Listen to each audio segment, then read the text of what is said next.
I know this time I was so excited to talk to you, but it was over video last time. Oh, we had a great chat over video, yeah. We did. You were in Prague. I was. Yeah, you lived there. It was for the series Wheel of Time, right? Yes, I was there. I don't know if anyone watched The Wheel of Time, but I did. Thank you. I did. I loved it. It was so beautiful. But you were there for like 4 years. 4 years, yes. I moved my whole family and we had a European adventure. Which is kind of an incredible gift to give to your children. Yeah. The moving around can be tough, but it is cool too because they get some just culture in different places. I think that's an amazing gift. It was wonderful, and you can drive to other countries, which from the UK being an island we can't do. So you can drive and be in Austria or be in Italy, and you can be in Germany in 2 hours. Or hop on a train. I know it's so fast. That's what I love about going over there because you can go to so many places at once, in one vacation.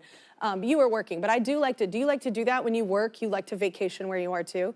Oh, like yes. you take time? Oh, yes. Because otherwise you don't see it. There are beautiful parts of the country. And also when you're filming a fantasy show, they've already selected some of the most beautiful places in the country. So then you can go back in your spare time. In fact, our sets were so magical. I would take my kids and we'd go play hide and seek in the villages that we'd built for the Wheel of Time. Oh my gosh, that's Which is a privilege. At 43, I would love doing that. Oh my God. I also did it with my girlfriends, but I didn't. Yeah. You had a goodbye party because it was so much fun. It was such a great cast and everything. Was there a scavenger hunt involved? I love a scavenger hunt. I love you. I love a scavenger hunt. I bought maybe 300 tiny rubber ducks. And why not? I hid them all over a park in Prague, and it was a wild duck hunt. And then there was a race to see how many you could get and meet in an island in the middle of the park. Of course, I had to say you can't release these ducks into the wild because of the, the plastic cost. So I sort of scooped them up again and recycled them. That is always the funny thing, though, because every Easter, I've changed it, because with Easter here, we always hide the eggs, whatever, and I quit doing like that, because then I'd find that freaking egg. Like, the last 1 or 2 you couldn't find, and it's like, oh my God, the chocolate has gone nuclear. Like, it's just like, it's so gross, and you know it's gone nuclear because you tried it. But anyway, that's who I am. Anyway, I hear that you're starring in a new play that has karaoke in it, which I love. Wait, you look not excited. No, I'm. Do I not look excited? I'm super excited. Okay. No, I did dread it. It was the day that the music director, who I'd been avoiding in rehearsals, came up to me and said, "So, how are we feeling about the karaoke?" And I said, "Not good." You don't. So in general, do you karaoke? No, it's my worst nightmare. And then there's a play where a key scene of the play is karaoke, and also they couldn't confirm which songs I'd be having to sing. Oh, to clear them? And it's the National Theatre, so they're not paying big bucks to the rights holders or to the, the people who loan out these songs. Yeah. And so we were probably very low down on the list of kind of offers for these songs. And I said, look, I have to know what I'm going to sing. And the proposed song was Shania Twain's Man, I Feel Like a Woman. Why not? Which is an anthem. I mean, it's a song that probably every woman in the audience will relate to. And I thought, I'm going to have to write to Shania. I can't wait for, the National Theatre to speak to her people. I need to write to her. And, and I did. I found an address for a manager, and I wrote to her. And then one day I got an email back from Shania Twain herself saying, I would love you to sing my song. Oh, she's nice. She's really nice. I heard she came to see it, right? She said to me, it's great, the play sounds amazing, and I would like to come. I quickly Googled what she was doing. She was luckily on tour in America for the entire run of our show, so I was like, whew. And then one day... She'll never come here, She hasn't got time to come to London. And then one day I got a message from my assistant saying, Shania is in the audience tonight. And I was like, whew. And then those first bars of Man, I Feel Like a Woman start up in the play, and I was like, oh my God, I'm going to be doing this to Shania Twain herself. She couldn't have been warmer. I mean... She's so sweet. And luckily it's karaoke. It doesn't have to sound great, but I want to do justice to the spirit of the song. It's way better. It's more embarrassing when people do karaoke and they're being serious. That's sad and unfortunate. No, it's way better when people are playing, to be playful. But that's the whole point. Yeah, I'm drunk and I'm having to do all the kind of, and you feel like you're as good as the person, but moves. you're not. Yeah. And in my mind, there are streamers coming out. Yeah, you've got dancers. Oh, I've got a crowd. Exactly. Yeah. It's supposed to be like that. So what's the play about? So it's called Inter alia, right? It's called Inter alia. It's about a criminal court judge who's also a mom. And Inter alia means in the middle of everything. It's kind of what happens. And it's about how women live our lives in the kind of cracks of other people's needs. Yeah. It's being a wife, it's being a partner, a lover, a mother, and a kick-ass professional woman. Yeah. You know, and the whole idea of the music running through the play is that the judge is kind of the boss of the courtroom. She's a kind of rock star in that world. And obviously a judge has a microphone, and then we played that the microphone could be so much more than the little mic that a judge actually has in court. And she could become, in her mind, Freddie Mercury, she could be Iggy Pop, she could be Taylor Swift, and I stole from all of them. Yeah. And it was really fun. You were inspired by all of them. I was inspired and influenced by all That's of what them. you're saying. Whenever you steal, you're inspired. Okay, sorry. Yeah, thanks. That's we just better. redo that bit again. Should we just... That was a look at her new movie, Now You See Me, Now You Don't. It's in theaters tomorrow. I love this franchise. Did you love joining it? Oh my gosh, I loved it. I loved it. Was that scary when it busted in your hand? Yeah, we had 2 times to practice it, and the only thing I had to do is not blink while something explodes in your hand. It's not easy. No, and don't tell me that. As soon as you tell me don't do this, my body like does it. Yeah. Exactly. It would have been better if they'd not said anything at all. Exactly. Yeah. You know, of course, during all the rehearsals for it, you're wearing goggles, you know, and then you're like, oh, but I'm not going to have the goggles on the day, so let's just hope it works. Yeah, and not blink. Don't blink. Don't blink. But blink. So wait, explain everybody your character. I play a wonderfully wicked character, bringing my big evil energy to the screen, which I love doing. I know, it's more fun. It seems more fun, honestly, to play that kind of wicked role. She's a diamond heiress. She's a CEO of a diamond mining company in South Africa. Yeah. And, you know, she's had a pretty good success with that. So now she also owns a race team, a formula team. And she's launching a new race car. So I kind of got to play in all the elite spaces, which is, and slightly ridicule them, because she's a very vain, self-important sort of person. Yeah. And I figure that with any of these baddies in a franchise like this, you know, the further you give them to fall, the more fun it is for an audience to watch. Yes. You know, so the vainer she is, the more pleased with herself, the more she professes things that she doesn't, you know, she doesn't practice. She preaches not what she practices, and then just the more we kind of love to loathe her. Yes, I've done my job. I know that's the best though, when you watch them. To be such a great actor that you make us love the evil person is so fun. Yes, that's like, I love that. I think maybe I love them on a certain level, because I think I have a great empathy for people. You can sort of see the demise coming. Yeah. But she's living her best life until it comes, and she is awful, but she's also fabulous. Yeah, she's awful. Well, in the film, your character has a South African accent.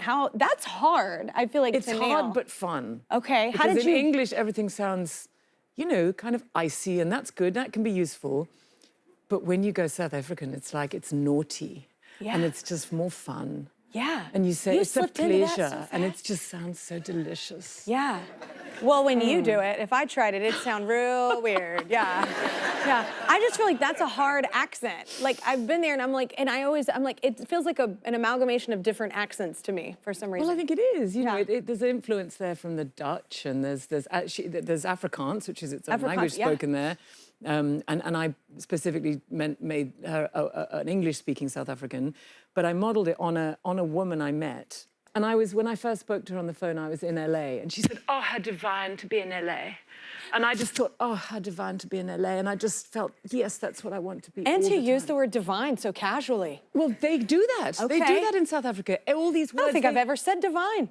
No, I don't think this is divine. I've never said that. You're right. I don't sounds say divine. Odd. Yeah, it's divine.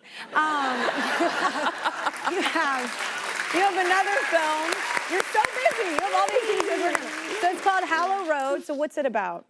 Kind of scary, It is about 2 parents getting a phone call in the middle of the night to say that their daughter, with whom they've had an argument a few hours earlier, and she's just run off and taken their car, she's had an accident and she's hurt someone on the road. Mum's a paramedic, and she says, please, please come.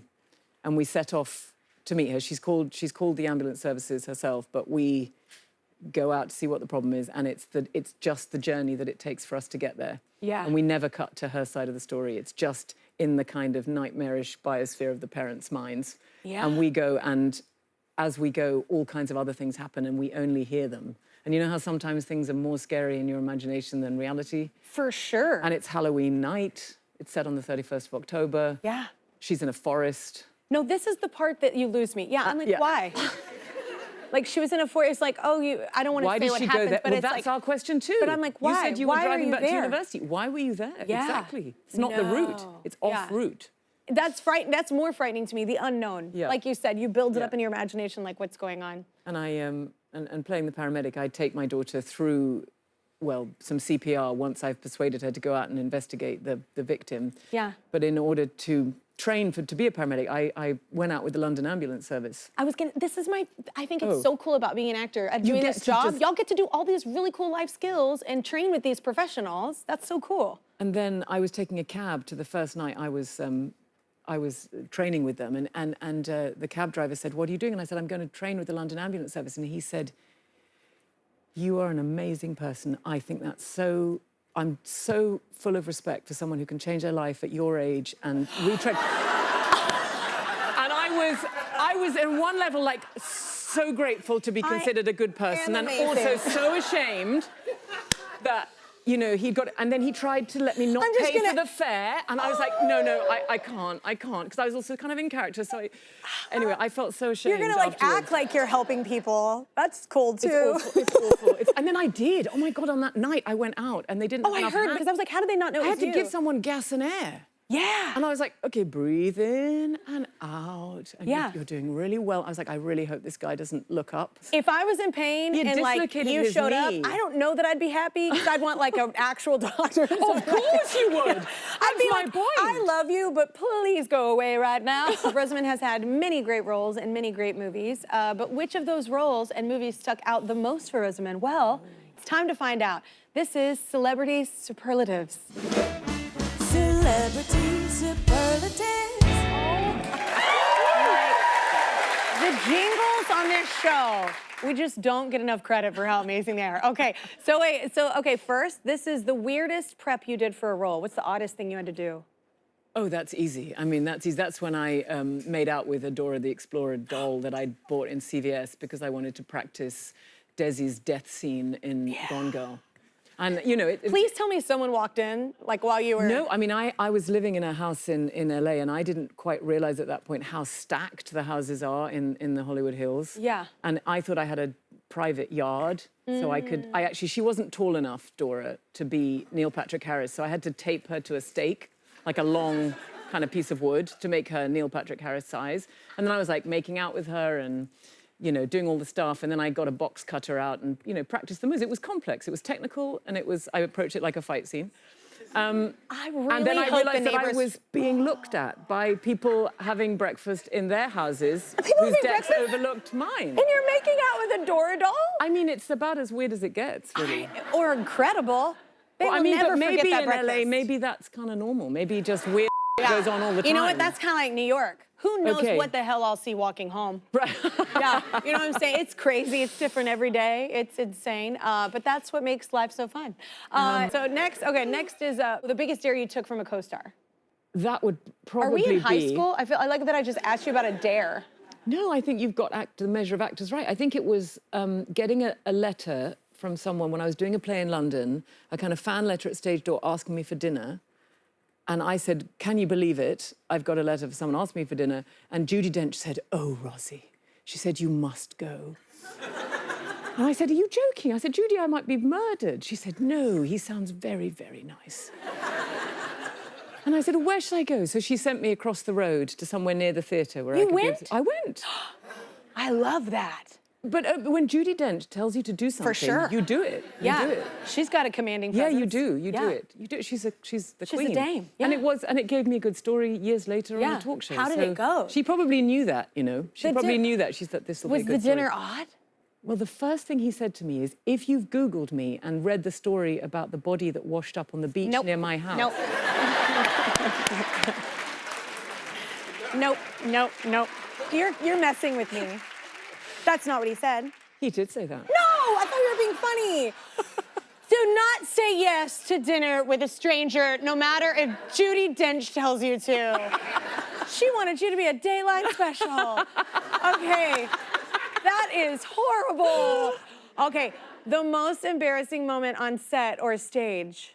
I feel like everybody on stage we have a lot of these. Yes, a lot of embarrassing things on set. On set, it's definitely when I was doing a love scene for James Bond, and you know, it was I was 21, and you know, Pierce was a sort of an icon. He'd been James Bond in 3 movies, Sexy and we as were hell. doing a kind of this sort of tumble in an ice palace, and I had all this modesty stuff that they tape up your boobs and tape every bit of you with this kind of double-sided sticky tape. I'd never seen it before, and anyway, we came apart from this clinch, and I looked down to check these sticky things were still in place, and they were covered in hair, and I was like, oh my God, I've waxed Pierce Brosnan's chest with my boob tape, and I'm like, this is so bad, and poor guy. And I love that that's your thought. My thought Just is, like the guy bro, this is disgusting.